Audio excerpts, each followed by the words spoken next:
I painted every day for 28 days. In this video, I will show you every watercolor painting and share with you what I learned. Hi, my name is Kris. Welcome to my watercolor studio. This channel is all about tools, tips, and tutorials for growing in watercolor. In this video, I'm going to share with you all 28 paintings from my daily painting challenge and share the lessons I learned along the way. I won't just share what worked, but we'll also point out what didn't work with some of the paintings because I think that kind of transparency is very helpful. I'll share advanced tips and techniques to make your paintings stronger. Consider this a mini masterclass in how to grow in your art practice. Also, I am in the process of turning the lessons learned in this painting challenge into a new online course. Subscribe to this channel to be informed when that course launches. Okay, let's get started. Now let me share the lessons I learned by painting every day. Here's painting number 1. The prompt was a mug or a cup. I decided to simplify the background, and this lets me focus on the subject matter and let the rest recede. Here's the reference image. You can see how I ignored all that background stuff and created a much more engaging painting. Painting number 2, the prompt was a piece of fruit. There is an order to which you approach a watercolor painting. You can see it here. I began painting the soft, blended washes of the red apple. Only later did I add the details, the texture added with dry brush here, and the darkest parts of the shadow here. Learn to plan your painting process, and your paintings will improve. Number 3, a kitchen utensil. The lesson here is to choose subjects that you care about. A kitchen utensil might seem like a boring subject, but I chose a 50-year-old spoon that belonged to my mom and a plate that I purchased on a trip to Israel. Now, all of a sudden, the subject matter means something to me, and that emotion can shine through the painting. The lesson here, paint what you love. Number 4, a lamp or light. The lesson here is that context matters. By painting the subject, in this case the lamp, in its context, you tell a bigger story. The painting is transformed from a simple object, like this lamp, that is maybe just floating in space, to a unique object in time and place. In this way, you create more depth to the scene and connect the subject to its environment. Number 5, a chair. You don't have to paint the entire object. Instead of painting the entire chair, I focused on the bear and the blanket. I also included a corner of the window. Again, this helps to tell a bigger story. Now we're able to look into a cozy corner of a room and learn a bit about the people who live there. Painting number 6, a stack of books. In this painting, I focused on getting the values right. I was almost done with the painting when I stepped back and took a closer look at the values on the top of the book here. The cover of the book was too light, so I mixed up some darker, thicker blue paint and darkened the value in this area. See the difference it made? Not only can you better see the shape of the book, but the lighter pencil on top of the book now pops off the surface of the book, making it a livelier painting. Painting number 7, Boots by the Door. In this painting, I took the drab, lifeless color of a pair of old work boots and turned them into a vibrant, colorful still life. You don't have to use the exact colors you see in the reference image. You can use whatever colors you want. Again, here's the reference, here's the painting. As long as you get the values right, it doesn't matter what colors you use. It is the relative lightness and darkness of the values that help us see the shape of the boots. The colors are less important. Painting number 8, Window View. Part of the purpose of this daily painting challenge is to learn to see the wide variety of interesting subjects that are right in your living space. You don't have to travel across the world to create interesting paintings. Simply look out your window and paint what you see. This is a cedar tree outside the window of my studio. Pay particular attention to the light. Here I am focusing on the way the light hits that tree right in this area. The light really is the subject of this painting. Painting number 9, a bathroom object. This painting is less about a soap container and more about the way the light shines in from the upper left and illuminates the container and creates that interesting pattern of light on the surface to the right. That's where your eye goes. That's what's interesting. So look for the light. Also, notice how I completely changed the background of this painting. I didn't want to include all that busy background, so I got rid of it. You can do that. Painting number 10, a folded blanket or towel. This was one of my least favorite paintings in this series. It is a towel in my art studio where I place my brushes. The towel had a pattern to it, and I focused too much on trying to capture the pattern. Here, here. This caused the painting to be too busy, and there is no real center of focus. You have to decide what a painting is really about and focus on that. If you don't, you will focus on nothing at all. Painting number 11, a sink or faucet. Shiny surfaces are fascinating to paint because of the way they reflect the colors in the environment. The chrome sink is the winner in this painting. There are so many reflected colors: turquoise, pink, blue, green, orange. So the lesson here, don't forget to see the reflected light and color.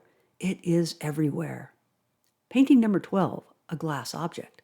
The flowers in this painting are okay, but I really like the way I captured the glass vase in this scene. I lifted the pigment in that light area in the middle of the vase. It helps us see the contour and shape of the glass. There's also a lot of reflected light. Painting glass is challenging and fun. Painting number 13, keys on a ring. Here I decided to focus on a small, simple object, my key ring. But the magic is in capturing the fine details. The way the shadow of the golden key falls across the purple key. That detail and others lends depth to this painting. Painting number 14, a Valentine's Day object. This painting challenge was originally held during the month of February, and February 14th is Valentine's Day in the United States, so I painted a red rose, which is a symbol of love. I really like how this one turned out. The key is to get the viewer to focus on the flower and leave out distracting objects.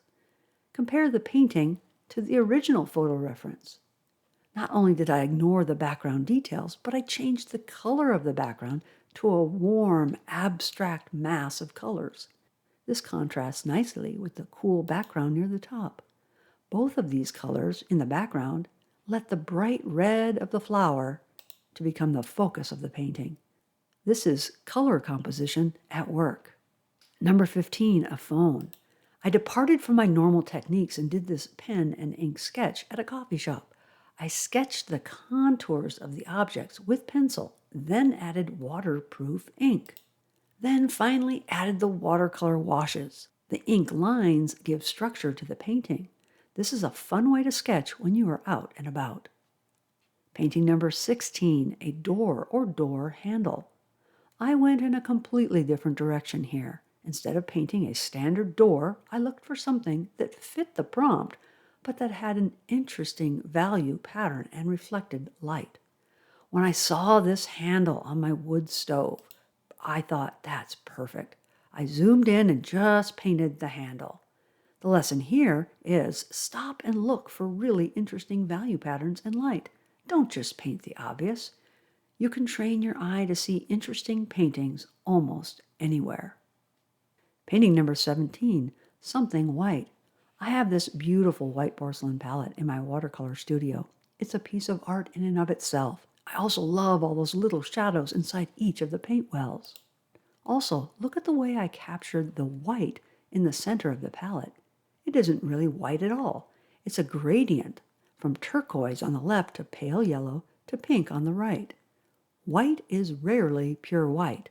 Look for the hidden colors. Painting number 18, a teapot. The more I look at this painting, the more I appreciate it. However, when I first painted it, I didn't like it at all. I had used different paper that wasn't 100% cotton, and I was not pleased with the way it absorbed water and paint. Look at the blotchy background up here at the top. The shadows in the lower right lack the soft edges of real shadows. But I do appreciate how I got those interesting colors in the teapot by using glazing, which is layers of transparent washes. The lesson here, always use 100% cotton paper. Painting number 19, a piece of clothing.